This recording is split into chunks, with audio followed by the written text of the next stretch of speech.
அனைவருக்கும் வணக்கம். சில பேருக்கு வந்து நைட்டில் தூக்கம் வரலன்னு அவஸ்தைப்படுறாங்க. அவங்களாம் என்ன பண்ணணும், ஒரு 3 அத்திக்காய் எடுத்து பிஞ்சியில் எடுத்து நல்லா சீவிட்டு அதை வந்து பொடியாக நறுக்கிட்டு நெய்யில் வதக்கி சாப்பிட்டாங்கன்னா நல்லா தூக்கம் வரும். அனைவருக்கும் வணக்கம். நைட்டில் வந்து எல்லாருக்கும் தூக்கம் வரலன்னு அவஸ்தைப்படுறாங்க. 2 மணி ஆகி 1 மணி ஆகி தூக்கம் வரலன்னு சொல்கிறாங்க. அவங்களாம் என்ன பண்ணுங்கள், அத்திக்காய் ஒரு 3 பிஞ்சு எடுத்துக்கங்க, நல்லா சீவிட்டு துண்டு துண்டாக நறுக்கி நெய்யில் வதக்கி சாப்பிடுங்க, நல்லா தூக்கம் வரும். சாப்பிட்டு 2 மணி நேரத்துக்கு முன்னாடி அரை மணி நேரத்துக்கு அப்புறம் சாப்பிடுங்க. அந்த மாதிரி அதேமாதிரி சுட பாலில் 5 ஏலக்காயை போடுங்க. 5 ஏலக்காயை போட்டு நல்லா ஏலக்காய் நசுக்கி போட்டு அதை வடிகட்டி குடிங்க, நல்ல தூக்கம் வரும்.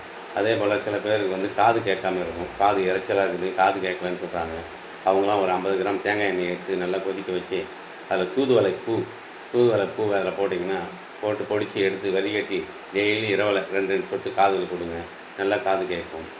அதே போல் வந்து கருவேப்பிலை அடிக்கடி சாப்பிட்டிங்கன்னா நம்ம சுகர் குறையுதுன்னு சொல்கிறாங்க. கருவேப்பிலை சாப்பிடுங்க, கருவேப்பிலை பழம் சாப்பிடுங்க, கண் பார்வை நல்லா தெரியும்.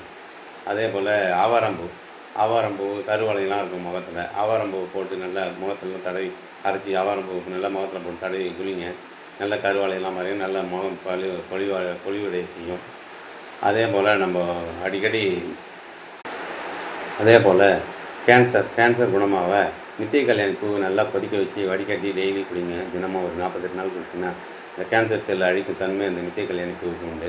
அதே போல் துளசி வெறும் வயிற்றில் கொதிக்க வச்சு வடிகட்டி குடிச்சிங்கன்னா அந்த கேன்சர் செல்ஸுகளை அழிக்கும் தன்மை வருது. அதே போல் திராட்சையினுடைய விதை தான் வந்து இப்போதைக்கு கேன்சரை அழிக்கும் திறன் கொண்டது. திராட்சையினுடைய விதையை அடித்து காலையில் வெறும் வயிற்றில் குடிச்சிங்கன்னா கேன்சர் வராமல் தடுக்க வாய்ப்பு இருக்கிறது. பசலைக்கீரைனா வெத்தலை இலை மாதிரி இருக்கும், அடியில் வந்து சிவப்பாக இருக்கும். அந்த கீரையை வந்து பருப்பு போட்டு கடைஞ்சி சாப்பிடுங்க, ஹீமோகுளோபின் ரத்தம் அதிகரிக்கும். அதே போல் வல்லாரக்கீரை ஞாபக சக்திக்கு நல்லாயிருக்கும், ஊறுகாய் அரைச்சி சாப்பிட்டிங்கன்னா. அதே போல் நம்ம விளாம்பழத்தை வந்து பனவெல்லம் போட்டு சாப்பிட்டிங்கன்னா நரம்பு தளர்ச்சி வராமல் இருக்கும். அதே போல் கொத்தவரங்காய் பொரியல் பண்ணி அடிக்கடி சாப்பிட்டிங்கன்னா நரம்பு தளர்ச்சி வராமல் இருக்கும். தினமும் பூண்டை வந்து காலையில் வெறும் வயிற்றில் ஒரு 48 நாட்கள் சாப்பிடுவாங்க, இதயம் பலப்படும், தேவையில்லாத கொழுப்புகள் கரையும். அதே போல் நம்ம சின்ன வெங்காயம்னா சாம்பாருக்கு போடுற வெங்காயம் அடிக்கடி காலையில் உணவில் கஞ்சியில் ஏதாவது கடிச்சு சாப்பிடுவாங்கன்னா நல்ல சுறுசுறுப்பாகவும் மூளை வளர்ச்சிக்கும் நல்ல இது படும், எனர்ஜிக்கு நல்லாயிருக்கும். நன்றி, வணக்கம்.